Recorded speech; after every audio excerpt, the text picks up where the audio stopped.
Mister ladies மெய்யன்பர்களுக்கு உங்கள் பாரம்பரிய வைத்தியர் உங்கள் ராஜசூரியன். அற்புதம் ஆனந்தம். மெய்யன்பர்களே, அதாவது இன்றைக்கு உலகளாவி நிறைய இடங்கள்ல எல்லா மக்களுமே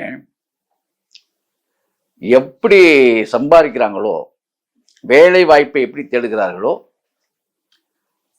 எப்படி இந்த பணத்தை தேடுகிறார்களோ, அதே போல் மருந்தையும் தேடிக்கொண்டிருக்கிறார்கள் என்பதுதான் இன்றைய கால உண்மை. அதனால நான் என்ன சொல்றேன், திருவள்ளுவர் சொன்னதுதான் மீண்டும் சொல்றேன். மருந்தன வேண்டாவாம் யாக்கைக்கு அப்படின்னு திருவள்ளுவர் சொன்னார். அப்ப சித்தர்கள்லாம் ஏன் மருந்து கண்டுபிடிச்சாங்கன்னு நீங்க ஒரு கேள்வி கேட்பீங்க. சித்தர்கள் மருந்து கண்டுபிடிக்கவில்லை, விருந்து தான் கண்டுபிடித்தார்கள். இப்ப நீங்க குழம்பு வைக்கிறதுல எல்லாம் கணக்கு எடுத்து பாருங்க, எல்லாமே மருத்துவ குணம் உள்ளவைகள் தான். தமிழனுடைய உணவு வகைகள் எல்லாமே நீங்க எடுத்துக்கிட்டீங்கன்னா எல்லாமே மருத்துவ குணம் பொருந்திய மூலிகைகள் தான் நமக்கு உணவாக அளித்தார்கள் என்பதும் சத்தியமான உண்மை. இன்றைக்கு நம்ம இந்த சேனல்ல நம்ம என்ன எடுத்துக்க போறோம் தலைப்புன்னா, இப்போ புற்றுநோய் அப்படிங்கிறத பத்தி நம்ம பேச போறோம். இதுல புற்றுக்கள்ல பலவிதமான புற்றுக்கள் இருக்கு. உடம்புல எந்த விதமான புற்றுக்களா இருந்தாலுமே அது புற்று தான். இந்த புற்று கண்ணில் வந்தாலும் சரி, மார்பகத்தில் வந்தாலும் சரி, தொண்டையில் வந்தாலும் சரி, இல்லை குடல்ல வந்தாலும் சரி, மலக்குடல்ல வந்தாலும் சரி, ஆசன வாயில வந்தாலும் சரி, எந்த இடத்துல அந்த புற்று வந்தாலுமே, ஆக எங்கு அந்த அறிகுறி கண்டாலுமே அது புற்றுநோய் தான். அப்ப இந்த புற்றுநோய்ங்கிறது உலகத்திலேயே ரொம்ப கொடுமையானது அப்படின்லாம் பேசப்பட்டிருக்கு. அதை அனுபவிக்கிற அந்த நோயாளிகளை பார்க்கும்போது நமக்கே மிகவும் கண்களில் தண்ணீர் வரும். அப்படிப்பட்ட ஒரு கொடுமையான நோய் அது. ஆனா உண்மையே சொல்றேன் அன்பர்களே, இந்த கொடுமையான நோயை மிக கடுமையாக சில விஷயங்களில் நாம் எதிர்கொண்டால் அந்த கொடுமையினுடைய அதாவது அந்த தாக்கத்திலிருந்து நம்ம விடுபடலாம். சாத்தியமா சார்? இது புற்றுநோய்க்கு மருந்தே இல்லைன்னு உலகம் சொல்லுதே, எங்கெங்கேயோ பார்த்துட்டோம், கோடிக்கணக்கில் எல்லாம் செலவு பண்ணோம், லட்சக்கணக்கில் செலவு பண்ணோம், எதுவுமே நடக்கலையே சார், இப்படியெல்லாம் சொல்றவங்கலாம் நிறைய இருப்பீங்க. அவர்களுக்கு தான் இந்த இந்த பதிவு. ஒன்று மட்டும் ஞாபகத்தில் வச்சுங்க சார், நம்ம வானுக்கு கீழும் மண்ணுக்கு மேலும் நாம் இருக்கிறோம் என்பதை நீங்கள் மறந்து விடக்கூடாது.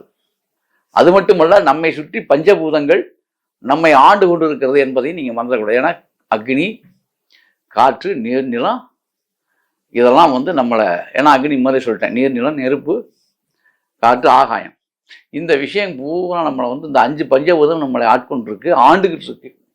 இந்த 5 பஞ்சபூதங்களையுமே நாம் இப்போ இல்லை, எப்போதுமே ஒரு சராசரி மனிதனால் வெல்ல முடியாது, ஜெயிக்க முடியாது. ஆனால் சித்தர்களால் முடியும். அவன் தான் சித்தன். அப்ப ஆகாயத்தை கட்டுப்படுத்திட்டா ஜெயிச்சிடலான்னு சித்தர் சொல்றாரு. ஆகாயம்னா என்ன? மனசு. அப்ப மனம்தான் ஆகாயம் சொல்லி சித்தர்கள் சொல்றாங்க. அப்ப அந்த மாதிரி விஷயங்களை போகும்போது அது சித்தநிலை என்பது சுத்தநிலை, சித்தநிலை என்பது பெருநிலை. அப்ப அந்த சித்தர்களால தான் இவ்வளவும் கண்டுபிடிக்கப்பட்டு இந்த நாட்டுக்கு அர்ப்பணிக்கப்பட்டிருக்கிறது தான் சத்தியமான உண்மை. அப்ப இந்த சித்த பெருமக்கள் சொன்ன விஷயங்களை தான் சித்தநிலை மட்டுமே சுத்தநிலைன்னு நான் சொல்லிட்டு போறது ஒரே வரியில சொல்லிட்டு போயிறேன். ஆனால் அதில் எவ்வளவு உண்மைகள் அடங்கியிருக்குன்னு நீங்களாம் கொஞ்சம் டைம் எடுத்து ஆராய்ச்சி பண்ணி பார்க்கணும். சும்மா ஏதோ வாழ்ந்தோம்னு போயிடக்கூடாது. அப்போ இப்போ விஷயத்துக்கு வந்துடுவோம். இந்த எந்த விதமான புற்றா இருந்தாலும் இந்த புற்றுநோயாளி, அந்த புற்றுநோயினுடைய தனித்துவம் என்ன, அவங்க என்னவா இருந்துக்கணும்? புற்றுநோயாளி கண்டிப்பாக சில விஷயங்களை தவிர்த்துட்டாலே கொஞ்சம் நல்லா இருப்பீங்க. புளி சேர்க்கவே கூடாது சார். புளி புற்றுநோயாளிக்கு புளி ஆகாது. மேக்சிமம் புளியை நம்ம அவாய்ட் பண்ணிடுறது நல்லது. இந்த புற்றுநோயினுடைய கொடுமை கடுமையா இருக்கும் பொழுது அவங்க இன்னொரு விஷயத்த எடுத்துக்கலாம். அவங்க கையில என்ன விஷயம் எடுத்துக்கலாம்னா, இந்த சுடுகாட்டு பூன்னு சொல்லுவாங்க. சுடுகாட்டு பூ அப்படின்னு சொல்லுவாங்க. சுடுகாட்டு பூன்னா வேற ஒண்ணும் கிடையாது. அதாவது நித்திய கல்யாணின்னு ஒரு செடி இருக்கு. அது நிறைய பேருக்கு தெரியும். நீங்க நாட்டு மருந்து கடையில கூட நித்திய கல்யாணி போடுறதும் இருந்தால் வாங்கிக்கலாம், தப்பு இல்லை. முடிந்தவங்க செஞ்சு. இப்போ நீங்கள் புற்றுநோயாளியர்கள் ரொம்ப சாதாரணமாக சொல்லியிருக்காங்க. நித்திய கல்யாணி பவுடர் மிஞ்சி மிஞ்சி போனால் ஒரு 40-50 ரூபாய்னு கூட வச்சுக்கங்க. அதுக்கப்புறம் வந்து குப்பை மேனி தலை. இந்த நித்திய கல்யாணி பவுடரும் குப்பை மேனி தலையும் குப்பை மேனி பவுடரும் கிடைக்கும். இது ரெண்டையும் மிக்ஸ் பண்ணிடணும். ஒரு வேளைக்கு அதில் 2 ஸ்பூன் இதில் 2 ஸ்பூன், சின்ன டீஸ்பூன் தான், 2 ஸ்பூன் போதும். இதை வந்து சுத்தமான தேனில் குழப்பி இந்த புற்றுநோயாளிகள் சாப்பிடணும். அது என்ன விதமான புற்றா இருந்தாலும் சரிதான், தேனில் சாப்பிடணும். அந்த இல்லை சார் எங்களுக்கு புற்றுநோய் இருக்கு ரொம்ப, அதில் வந்து சில விஷயங்கள் இருக்கு. ரொம்ப உடல் மெலிவாக இருக்காங்க பாருங்க, அதாவது உடல் கொஞ்சம் நல்லா பாதி கண்டிஷனில் இருக்கவங்களும் பிரச்சனை இல்லை. ரொம்ப தளர்ந்து போனவங்க வந்து இதே மருந்தை வந்து நெய்யில் சாப்பிடலாம். நெய்யே பெரிய மருந்துறீங்களா? நான் சொல்ல சுத்தமான நெய், சுத்தமான தேன், ஞாபகத்தில் வச்சுங்க. சுத்தமான நெய் என்பது பசுவினுடைய பாலிலிருந்து எடுக்கப்பட்டு, அதாவது தேனும் நெய்யும் எவ்வளவுக்கு எவ்வளவு ஆண்டுகள் பழமையாகுதோ அவ்வளவுக்கு எவ்வளவு மருத்துவ குணம் உள்ளதாக மாறுகிறது என்கின்ற தகவலை நீங்க புரிஞ்சுக்கங்க. இப்போ வந்து 2 வருஷம் ஆன நெய் ஒரு வீட்டில் இருந்துச்சுன்னா அது பொக்கிஷம், ஞாபகத்தில் வச்சுங்க. இன்றைக்கு சொல்லித்தா கண்ணாடி பாட்டிலில் தான் ஊற்றி வைக்கணும். நெய்யும் தேனும் கண்ணாடி பாட்டிலில் தான் ஊற்றி வைக்கணும். இல்லை ஜாடியில், அதாவது நான் சொல்றது ஜாடி, அந்த காலத்துல உப்பெல்லாம் போட்டு வைப்பாங்க இல்லையா, இந்த ஜாடியிலையும் செய்யலாம். கண்ணாடி பாத்திரம் என்பது சிறப்பு. கண்ணாடி பாட்டில் அந்த காலத்துல அப்படி தான் செய்வாங்க. இப்போ எல்லாம் இந்த பிளாஸ்டிக் வந்துருச்சு. தயவு செஞ்சு அதில் வந்து விடுபட்டுருங்க. அதெல்லாம் அது ஆகவே ஆகாது, அதுவே நோயை உருவாக்கும். இந்த ஈயப்பாத்திர சமையல் இப்போ வரக்கூடிய நிறைய, நீங்கள் கொஞ்சம் ஆழ்ந்து சிந்திக்கணும். நான் இதெல்லாம் வந்து இப்போ இதுக்காக சொல்ல வரல. இது சாத்தியம் இல்லாத விஷயத்தை நீங்கள் சொல்றீங்களா, நீங்கள் நினைச்சீங்கன்னா நீங்கள் தான் வாழ சாத்தியம் இல்லாதவர்களாக போகிறீர்கள் என்று அர்த்தம். ஞாபகத்தில் வச்சுங்க. எதுவுமே நாம் நினைத்தால் சாத்தியம்தான் அப்படிங்கிற நிலைக்கு நீங்கள் வரணும். முதல்ல நம்ம வந்து ஏன்னு கேட்டால் வாழ்ந்த விஷயங்கள் தான் சொல்லிட்டு இருக்கேன். இப்போ குறுகிய காலத்தில் நீங்கள் தவறா ஒவ்வொரு விஷயமா நீங்களே பண்ணிக்கிட்டு இன்றைக்கு பொருந்தாதுன்னா நீங்கள் பொருத்தமாக இல்லை என்பதை உணரணும். வாழ்க்கையுடைய சித்தாந்தம் நம்முடைய முன்னோர்கள் நமக்கு வாழ்ந்து காட்டியிருக்கிறார்கள், அற்புதமாக ஆனந்தமாக. அப்படி அற்புதம் ஆனந்தமாக வாழ்ந்தாங்கன்னா எப்படின்னா இப்படித்தான் வாழ்ந்திருக்காங்க. அந்த முறையைத்தான் நான் சொல்றேன்.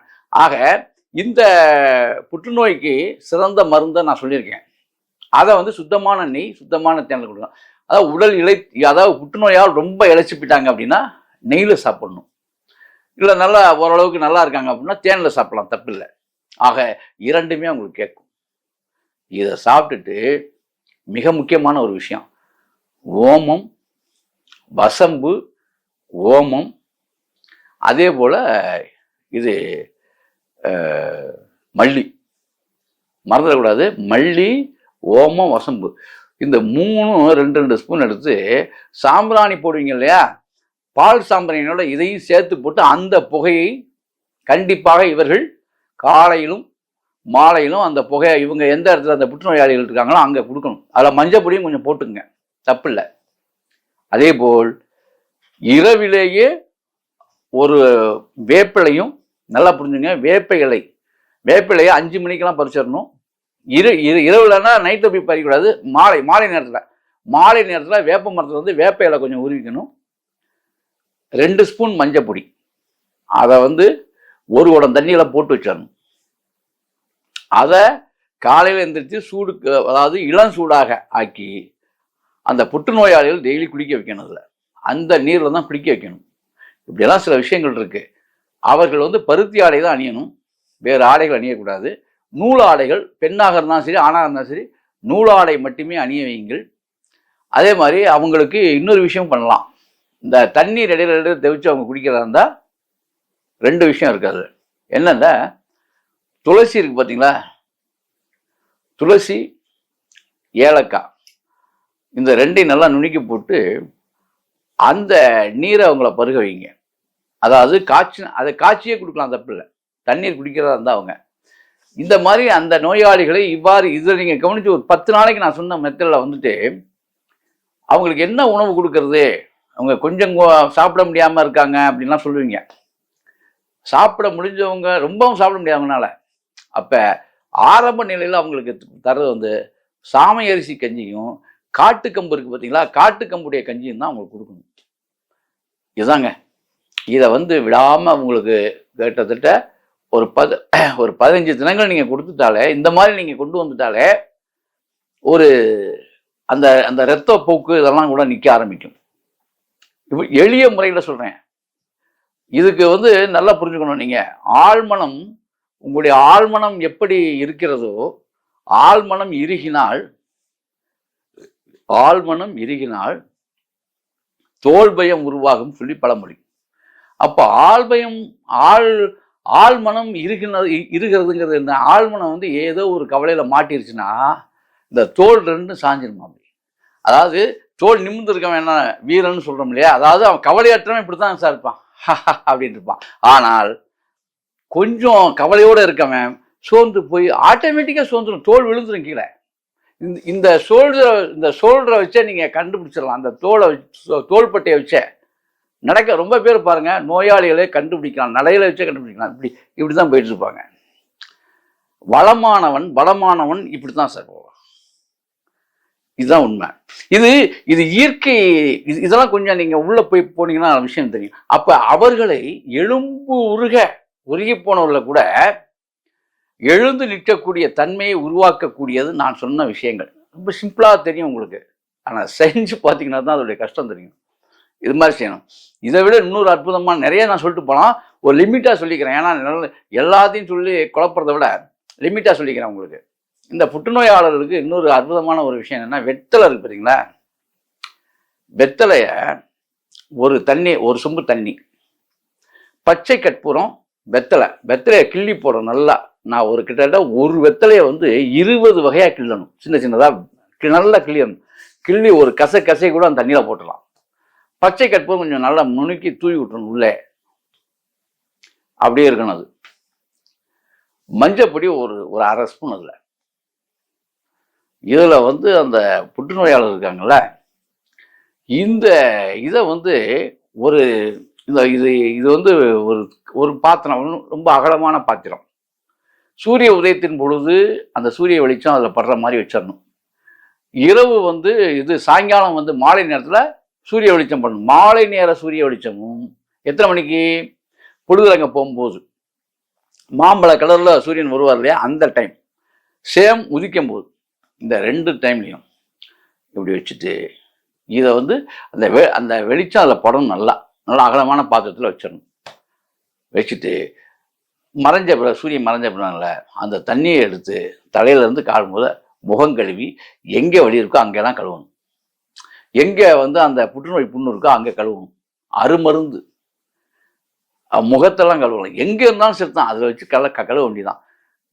இதுதான் வந்து மிக அதாவது இது என்ன சொல்றதுன்னா, அருஞ்சிர கருஞ்சிர காயத்திர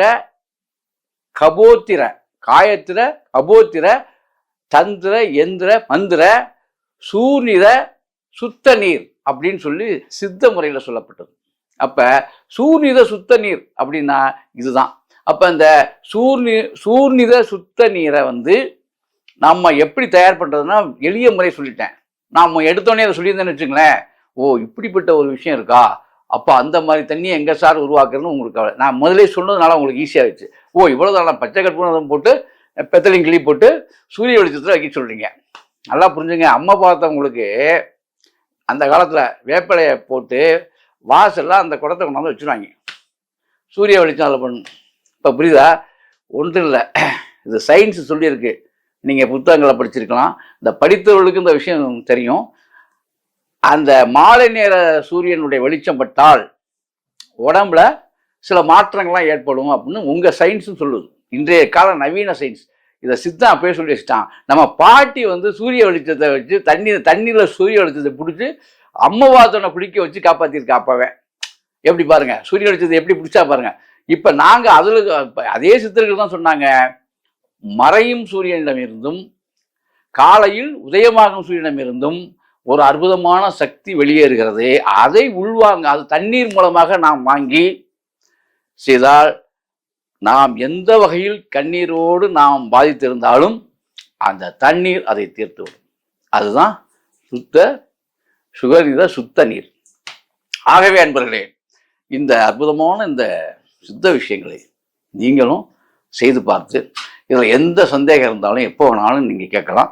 அதை நான் சொல்ல தயாராக இருக்கேன்.